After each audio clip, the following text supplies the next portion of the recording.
So when you get married, no one gets married thinking, oh, I wonder how long this will last.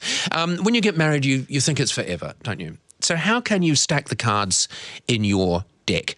How can you give yourself the best possible chance for it to be a happy, long-lasting, loving relationship? Relationship expert Jill Goldson joins me now. Jill, good morning. Good morning, Good to Paul. have you back in again. Thank you. And so who knew that one of the key pointers to this is when you actually choose to get married? Well, somebody called Wolfinger has just found that out. Wolfinger, his name is. He's a sociologist at the University of Utah, and he's telling us that if you get married between the ages of 28 and 32 or thereabouts, you have a higher chance of not divorcing. Your risks go down.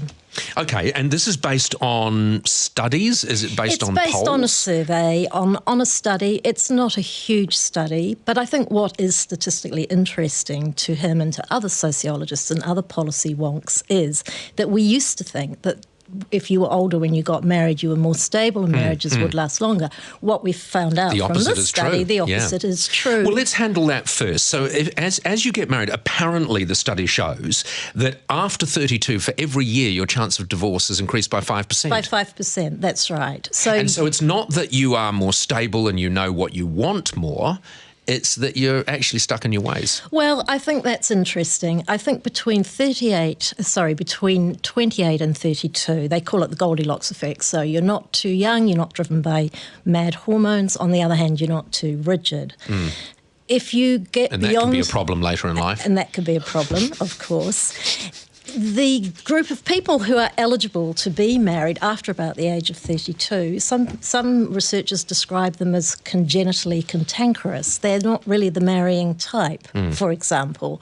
Or they're quite happy. There's not so many eligible people because they're quite happily cohabiting. Now, is this study, because I would imagine this was quite important, is this study based on first marriages only? Yes. Because obviously the older you get, the more likely it is that the marriage that you have is going to be a second marriage, which would change the dynamics quite a bit. It's first marriages. And you also have to be very conscious as well that after 32, 33, the odds are still...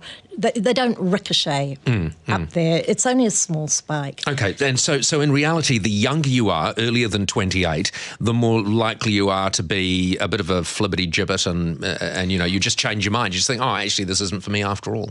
If you want to really have a big risk at getting married, get married when you're very young, under 20, under 25, have very little education, have lots of children, very little money. And those are that's the perfect storm, if you like. And that's what the statistics tell us. Okay.